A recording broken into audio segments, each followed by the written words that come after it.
Hello, and a warm welcome to this presentation on pelvic floor physiotherapy for bladder and bowel concerns.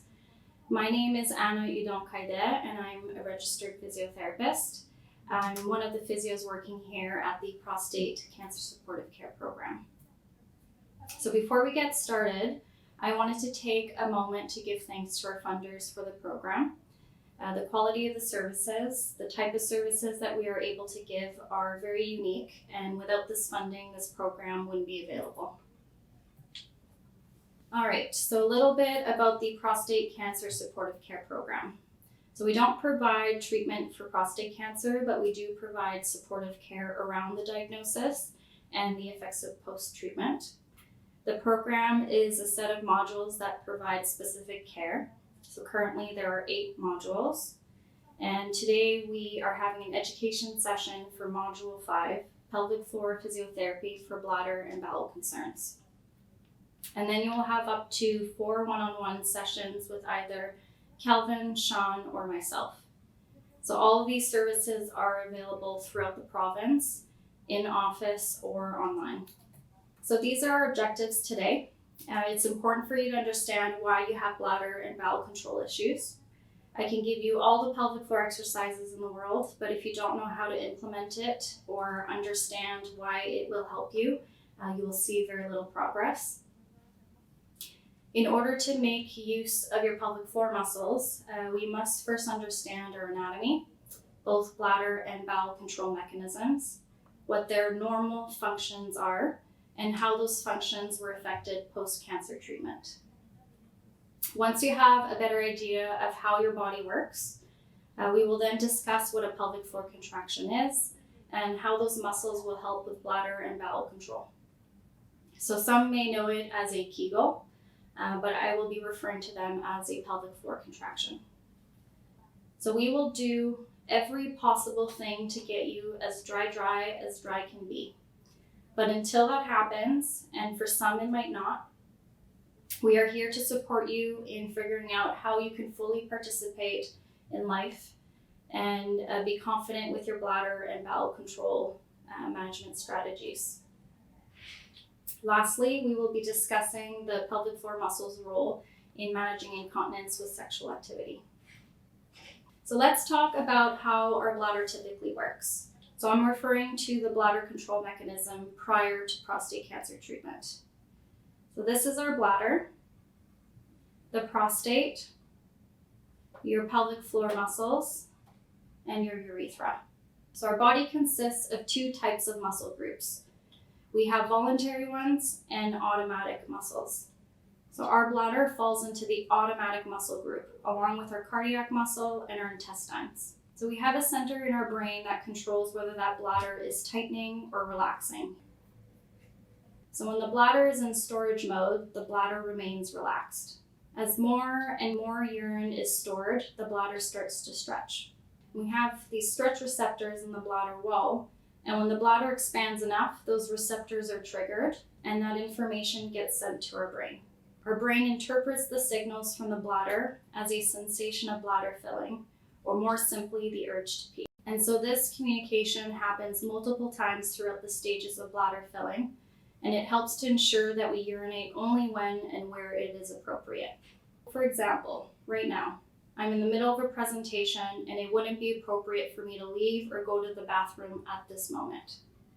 My brain recognizes that it's neither a convenient nor appropriate time to urinate, and as a result, it triggers a stop signal, also known as an inhibitory signal. This signal keeps the trapdoors closed and the bladder relaxed, ultimately preventing me from voiding. One of the 2 trapdoors is called the internal sphincter. It functions automatically and is involuntary.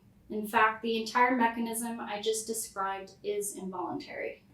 Similar to how we can't simply stop our hearts from beating at will. The second trapdoor is the external sphincter, also known as the pelvic floor muscle, or perhaps you may know it as a Kegel muscle. And this one is voluntary. We can contract it just like we flex a bicep muscle. This muscle remains contracted to prevent voiding as well. So if I want the urge to subside, I might contract my pelvic floor muscles, refocus on my presentation, and eventually I forget I even need to pee. So moving on to phase 2, bladder emptying. So let's imagine it's the end of our education session. 2 hours have passed since I last emptied my bladder, and my stretch receptors have been re-triggered. This time the signals are much stronger than the ones before it, and the sensation doesn't go away because my bladder is full. I cough, sneeze, jump, sit to stand, walk, and no urine is leaking. My brain recognizes it's now a convenient time to empty my bladder, but not yet an appropriate place to do so. So I calmly wait for this presentation to wrap up, calmly walk towards the bathroom. I don't panic or do a pee dance when the bathroom's busy. The bathroom eventually empties. I calmly proceed towards the toilet, remove my pants, and sit down. Now my brain recognizes that it's an appropriate time to void. So as I'm voluntarily relaxing my pelvic floor muscle, the stop signal is removed, and my spinal cord instructs the bladder to contract and the internal sphincter to relax, to let the urine out. And then as soon as the urine is out, the bladder relaxes again, the internal sphincter contracts, and the pelvic floor muscle naturally tightens up. And now we're back into storage mode. Things change when people undergo radiation. So radiation can either be an external beam, so coming from outside of the body, or radioactive seeds that are implanted right in the prostate, known as brachytherapy. Radiation can irritate the lining of the bladder and the urethra, which can cause some burning when people urinate. It can cause urinary frequency, which means that the person has to go more often than they typically would and with smaller volumes. It can also cause a sudden sense of urgency. So not the usual, I should probably go soon, but a more intense feeling of I really, really need to go. And it can feel overwhelming and create a sense of panic. There can also be incontinence associated with urgency, and that usually resolves 4 to 8 weeks after treatment. Some people may develop incontinence 2 to 5 years after radiation.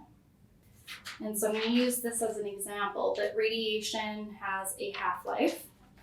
And so the radiation in the tissue starts as so, and then it decreases, goes into half, and it decreases, and it keeps breaking down into halves. But no matter what, a half of a half of a half is forever something. And so the radiation persists in the tissue. And so over time, it can change the tissue, and it might affect some of the muscles and the nerve fibers that help you stay continent. So if you find down the road that you're developing new onset of incontinence, please see your physician, see your physiotherapist. That might be a time when it would be helpful for you to start having physiotherapy for bladder concerns. So if someone is having urinary urgency, there are different things that can be done to help them. There are medications that people can take that calm down the bladder tantrum. This may seem counterintuitive, but it is recommended that people increase their fluid intake. Most will try to manage their frequency and urgency by decreasing their fluid intake, because logically, if the input is less, so is the output. But by doing so, you actually concentrate your toxic waste, which can irritate the bladder more and in turn heighten the urgency and frequency. So if the urine is more diluted, it might be less irritating, and it can be quite helpful for your symptoms. There's an urge management technique that we teach people. I will be going over this in more detail later. Some of these foods can irritate the bladder and make it contract sooner and more intensely. And so we recommend that you eliminate these foods and then add them back slowly one by one and see if any of them increase your symptoms. So that was urinary effects with radiation. So now let's talk a bit about the effects of radiation on your bowels.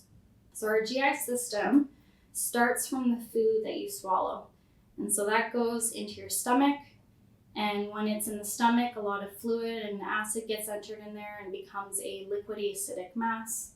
And that mass goes through into your small intestines. The intestinal tube has a layer of muscle, and these automatic muscles have a rhythmic contraction called peristalsis.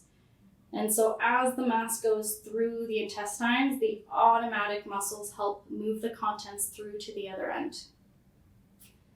And as the content moves through the small intestines, the nutrients that your body needs to be healthy and strong are taken out.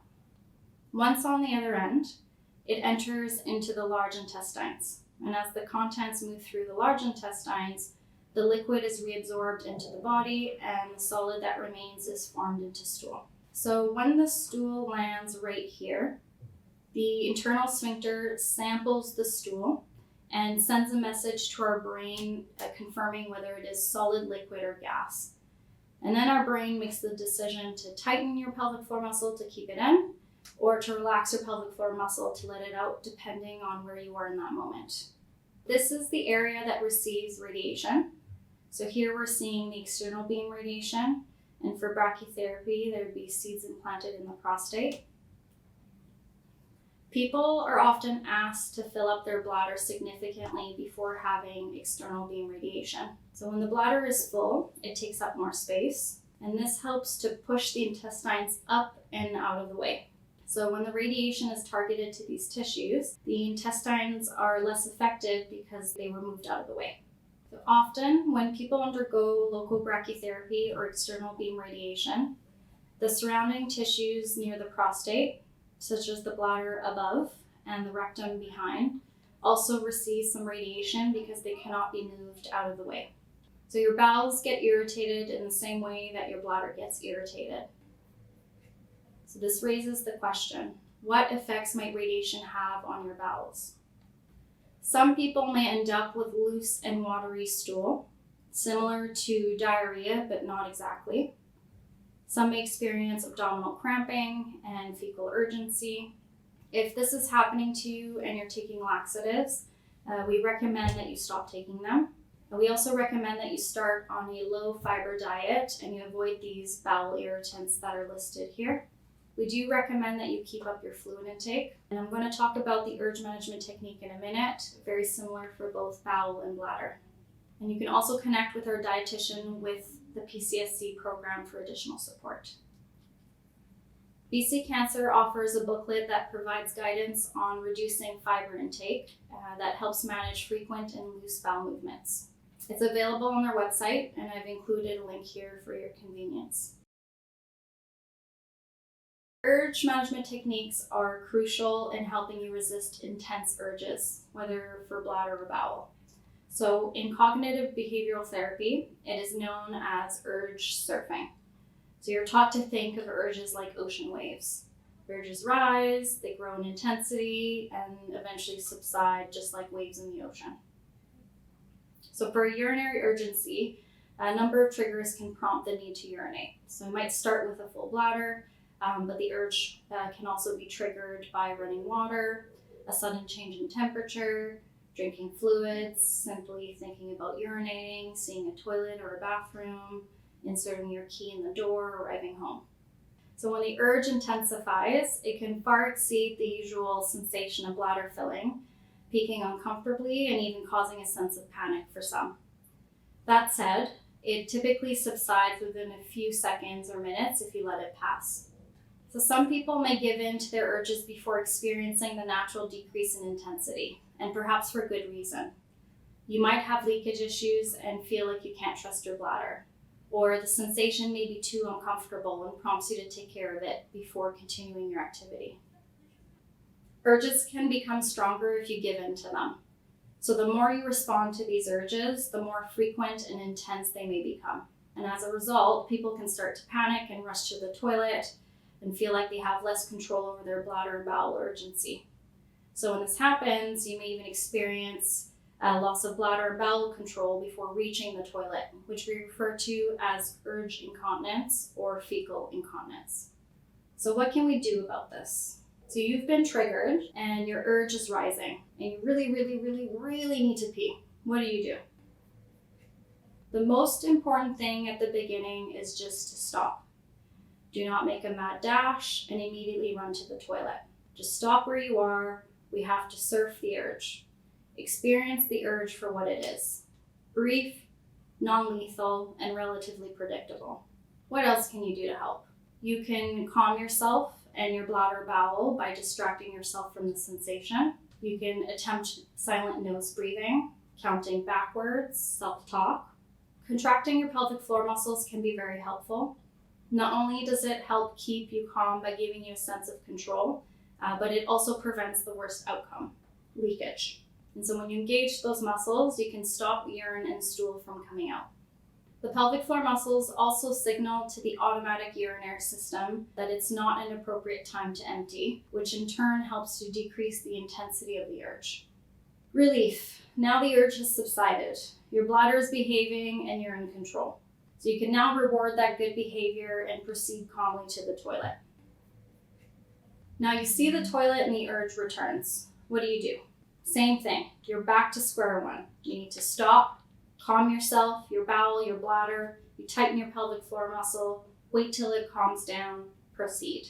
If your bladder and bowels is calm and it's appropriate to empty, then you can voluntarily relax your pelvic floor muscle to let it out.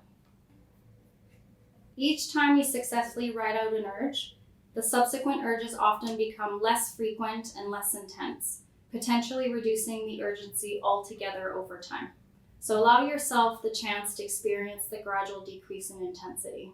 And the more you practice this skill and see firsthand that urges are brief and manageable, the more confidence you'll build in high pressure situations, like when access to a toilet is limited outside of your home.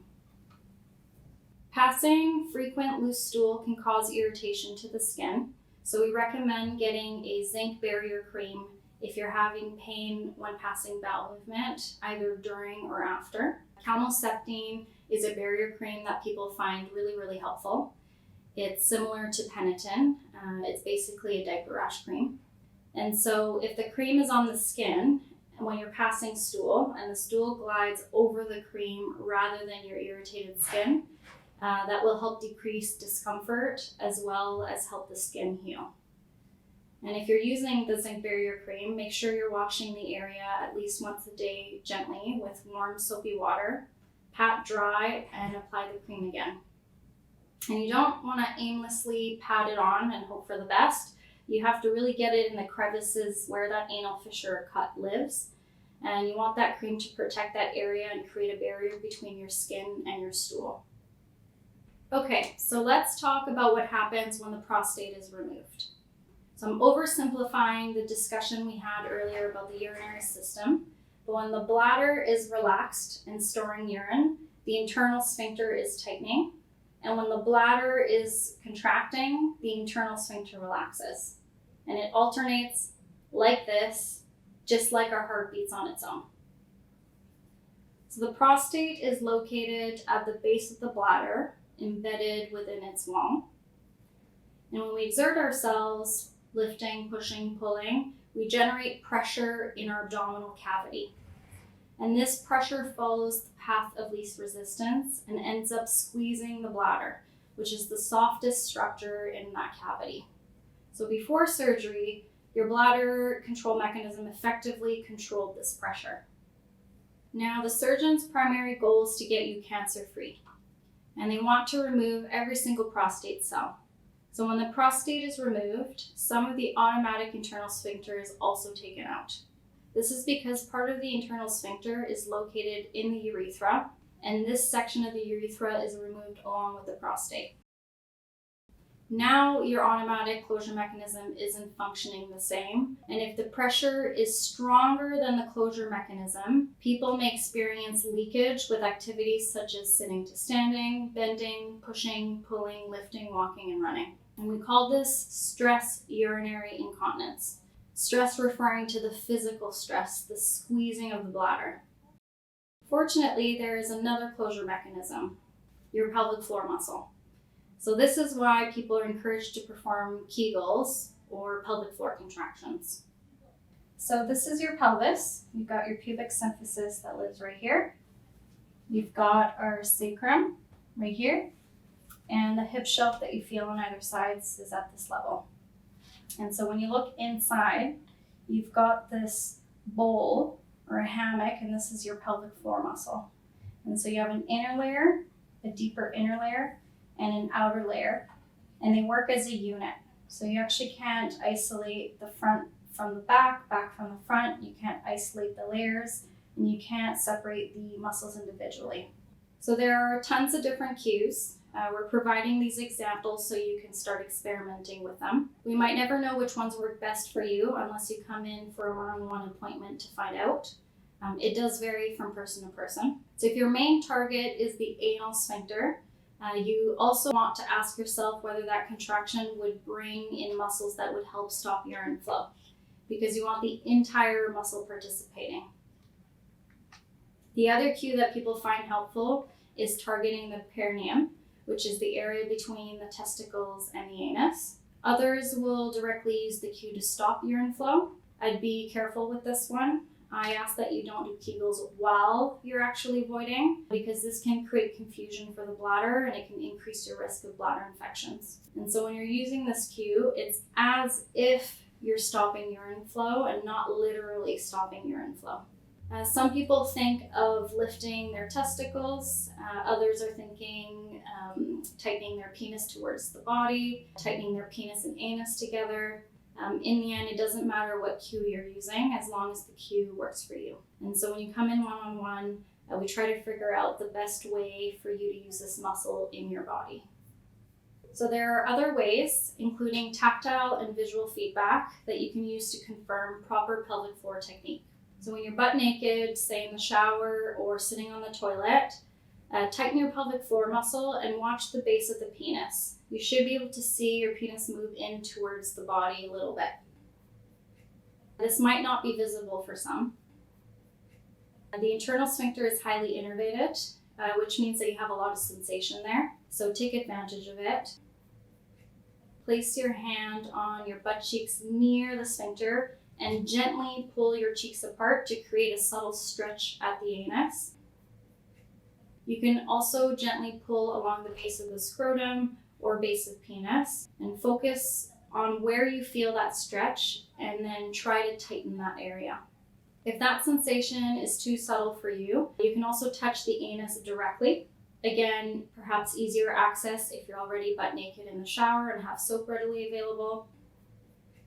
For hygienic purposes, you can also use gloves or finger condoms and or use some lubricant if you want to put your finger in slightly past the anal sphincter and feel the muscle wrap around your finger.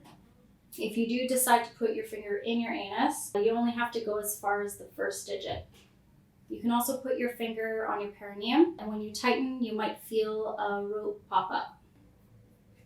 So the first and most crucial step in pelvic floor muscle training is motor skill acquisition. Okay, so you need to be able to contract and relax this muscle precisely and consistently. So you want to make sure that you are not leading with your glutes or your inner thigh muscles. They have nothing to do with bladder and bowel control. And so in this case, less is more. It's normal for your lower abdominals to engage slightly when doing a pelvic floor contraction. They actually co-activate because they're both part of your core.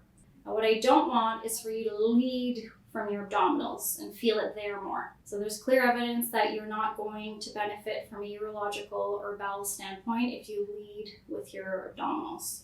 So you should be able to breathe normally while tightening your pelvic floor muscle. People run into difficulties with this very quickly in their pelvic floor rehab.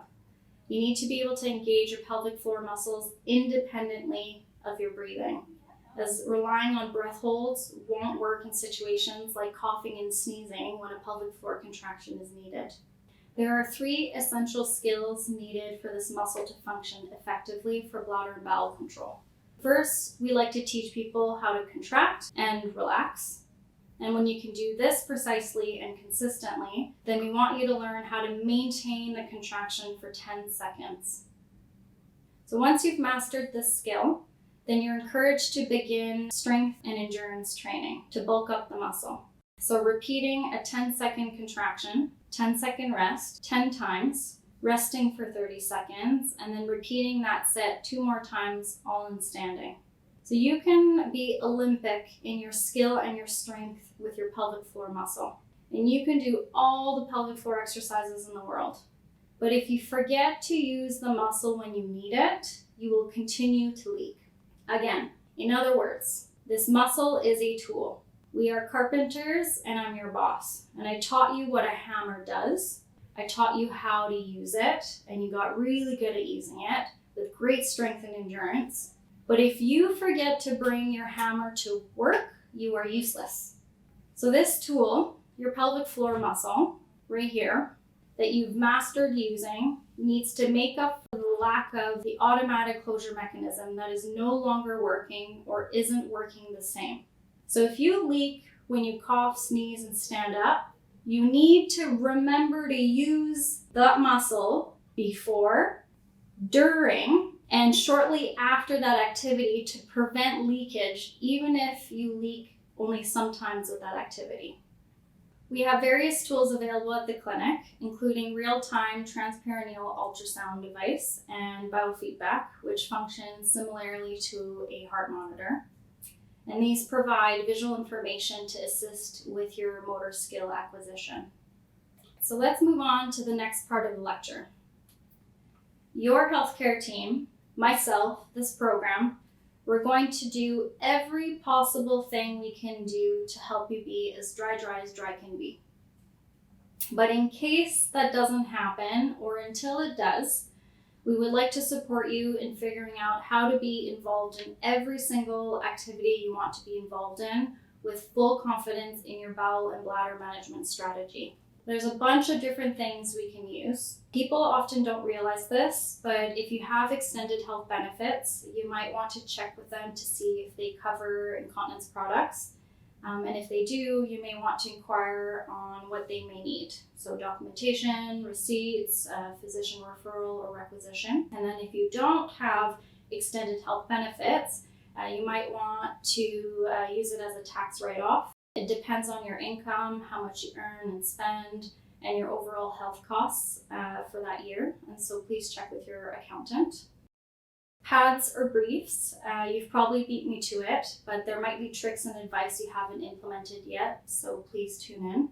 So we recommend that you use male incontinence products. Incontinence products are meant to wick moisture and liquid away. Menstrual products are meant to absorb and manage blood. Male products are narrow at the bottom and wider at the top because men leak in a different area of the body compared to women. And generally men's penises hang off to one side more than the other.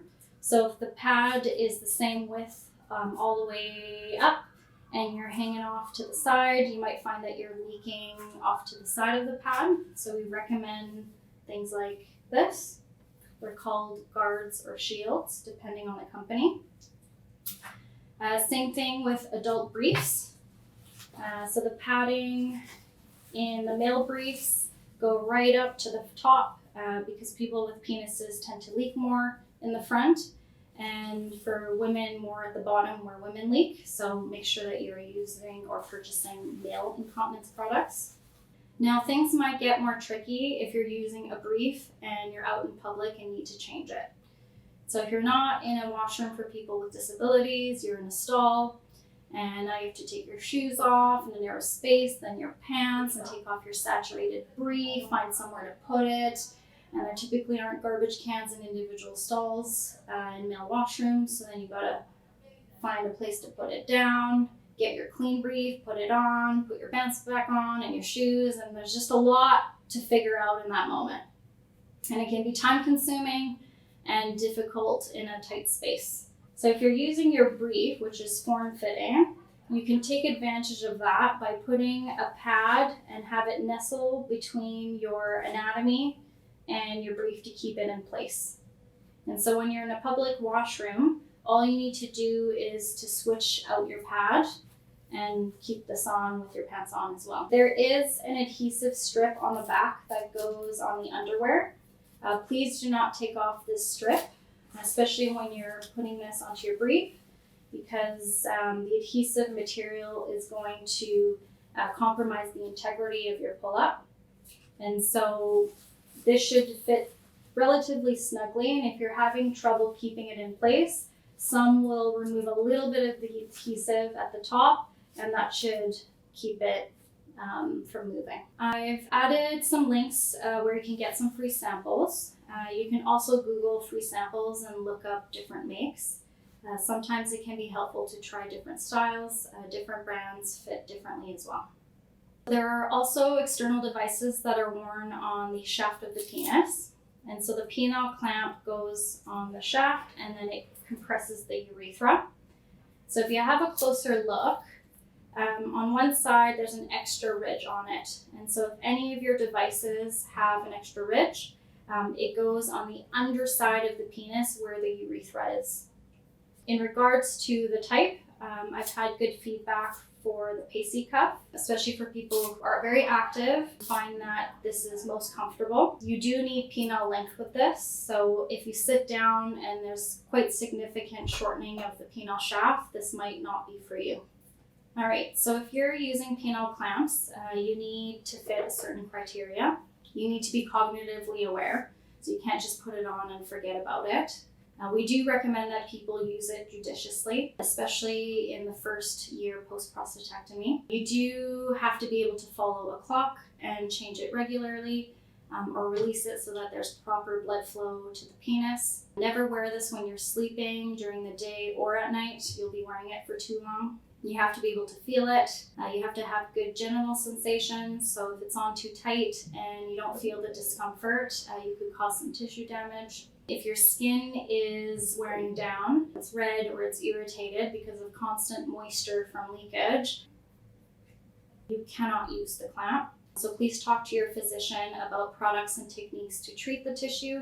Maybe one of them could be changing the pads more frequently. So take care of that skin first. Make sure that the skin is intact before you start using a clamp. You have to be aware of bladder filling. So you have to know when the signal of emptying is going to happen. And then you have to be able to manually manage the clamp. So when the clamp is on, it does restrict blood flow. So we don't want people wearing it for a long period of time. Wear it as per the product instructions. If there are none, make sure that you're taking it off at least every 2 hours for a good few minutes. Let the blood flow come back. And if you have any kind of penile prosthesis implanted, please do not wear it. You'll ruin the prosthesis. An important tip, you have to make sure that your penis is directed towards the toilet bowl before you take off the clamp. Because the minute you release the clamp, urine will flow out regardless of how limpic you are with your pelvic floor muscle. And it would defeat the whole purpose of wearing a clamp if you leak all over your clothing or whatever the opening of the urethra is directed at. There's also a product, it's been on the market for a couple of years, called a Contino. This is an internal device. This is the inserter, and this is the inserter with the Contino in it. And this together gets inserted into the urethra. And then once it's inserted, you separate the Contino from the inserter and you pull the inserter out. And so the Contino basically works like a plug and it stops urine from coming out. And so when you want to void, the Contino is removed and then you put it back in after you've finished. This has to be fitted by a healthcare professional. I believe it's being fitted for people in Ontario and a few places in British Columbia. So there are some physicians that prefer their patients not use a clamp within the first year because they're not going to be aware of the changes. Now, you're not going to have the opportunity or the same drive to use the pelvic floor if you're using this a lot during the first year. Many physicians are fine with it.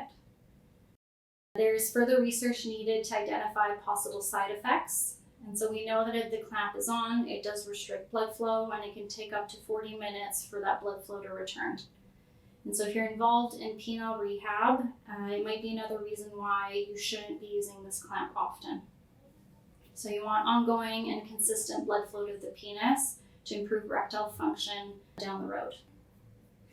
So this is another collection device. It's called a condom catheter and leg bag drainage. This condom is not manufactured for sexual purposes. It has a little tube at the end of it with an adhesive, and that goes on the end of the penis. Then, like any other condom, it rolls up over the penis. Then you attach a tube at the base here, and the urine goes into the bag.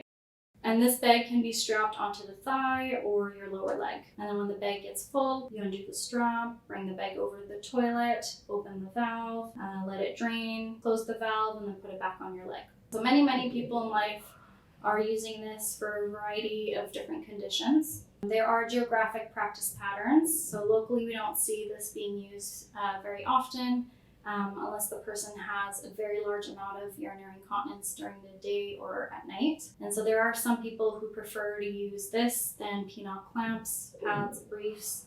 And so there is no right or wrong answer. There's just different practice patterns and different preferences, and we just want people to be aware of all the different options. All right, so we're leaving bowel and bladder function and moving on to talking about sexual incontinence and how pelvic floor exercises can be a component of bladder control with sexual activity. So we like to define the word sexual incontinence as meaning urinary incontinence with sexual activity. Incontinence can happen when a person has a sexy thought or looks at someone or something and has a sexual thought. It can happen with sexual arousal. It can happen with sexual activity, whether with yourself or with your partner. And it can also happen at the time of orgasm, which is known as climacteria. We like people to know that urine on or in someone's body is not harmful. We've been socialized since we were kids to think that urine is yucky, but urine is actually harmless on or in our body. And so once people know that, many feel it's no longer a problem. Sex is kind of wet and sticky anyway. It's just new and a bit of a different wet and sticky. Some people will pee before they're sexually active. It eliminates or significantly decreases urine leakage. Some people are worried about wetting the bed, so you can put a towel underneath or have a designated sex blanket for peace of mind. Maybe you can be sexual in the shower. It's kind of hard to differentiate urine from water. So there is some research to show that if you strengthen and bulk your pelvic floor muscle, it can help with some of the sexual incontinence. Having a gentle contraction in the background, a light invitation to join in can go a long way. I'd say 20% of men go, amazing, Anna, this is great, it works perfectly, I barely have to think about it. And then I've got most men that are going, absolutely not, it's too distracting, I can't focus on the sexual experience I'm having. So you won't really know if it works for you until you try. If you're able to have an erection, you can use a condom.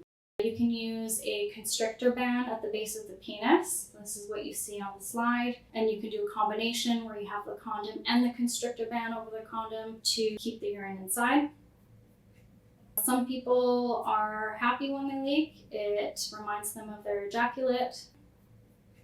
In the end, it doesn't really matter what. What we need to do is to work with whoever is in front of us and having the concern and figure out what works for that person. So if you're having any sexual dysfunction related to prostate cancer, you're leaking urine with sexual activity and it bothers you, definitely come see physio for the urine component, but also attend the sexual health module. If you are 12 weeks post-prostatectomy and experiencing bladder or bowel concerns, you can book an appointment with one of the 3 physiotherapists here at our physio clinic. We do offer 4 one-on-one physio sessions, either in person or virtually. Physiotherapy is also available for patients struggling with fecal incontinence post-radiation treatment. Please reach out to our program coordinator, Judy, to book an appointment. Her contact information will be available at the end of the slides. So pelvic floor physiotherapy can often help with bladder and bowel control issues. Different approaches may be necessary for each individual, so consulting a pelvic floor physiotherapist can be beneficial in finding the best solution. And again, we're going to do every possible thing to get you as dry can be. But in case that doesn't happen or until it does, we're here to support you in figuring out how you can be best involved in all the activities that you want to and feel confident in your strategies for bladder and bowel. Feel free to contact Judy by phone, fax, or email to book an appointment. You can also go on our website for more information about the program. Thanks for your time and attention, and we'll see you in clinic.